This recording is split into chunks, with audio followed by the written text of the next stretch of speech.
800 গ্রাম soybean তেল, 1 চামচ দেবো আস্তা জিরা। তেলের মধ্যে ভাজি করলে কিন্তু গরম জিরা থেকে একটা ঘ্রাণ আসে।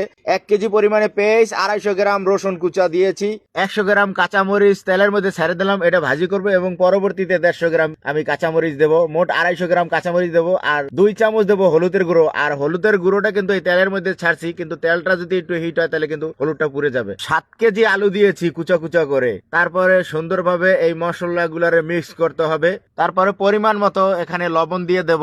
আমি আর একটা কড়াইতে 20 মোটা কলমি শাক কিন্তু লবণ, কাঁচামরিচ, পেঁয়াজ দিয়ে কিন্তু সেদ্ধ করে নিছি। সেই সেদ্ধ করা শাকটাকে আমি উপরে দিয়ে দেবো। দিয়ে তারপরে এগুলো শাক এবং আলু সুন্দরভাবে মিক্স করতে হবে এবং নিচে একটু ভাজা ভাজা করতে হবে, তাইলে কিন্তু একটু মজা লাগবে খাইতে, নাহলে পানসা পানসা লাগবে। উপরে দিয়ে আমি কিন্তু বেরেস্তা দিয়ে দিলাম এবং কাঁচামরিচ কিন্তু আবার দিয়ে আবার একটু লাইরে চেড়ে আবার একটু মিলিয়ে সুন্দরভাবে। এই কাঁচামরিচটা একটু ঝাল ঝাল দিলে একটু খাইতে একটু মজা হবে, যেহেতু আমরা বিদেশে ঝাল কম খাই, কিন্তু এই কাঁচামরিচটা একটু একবারে ঝাল কম। ভিডিওটা কেমন হলো কমেন্ট করে জানাবেন।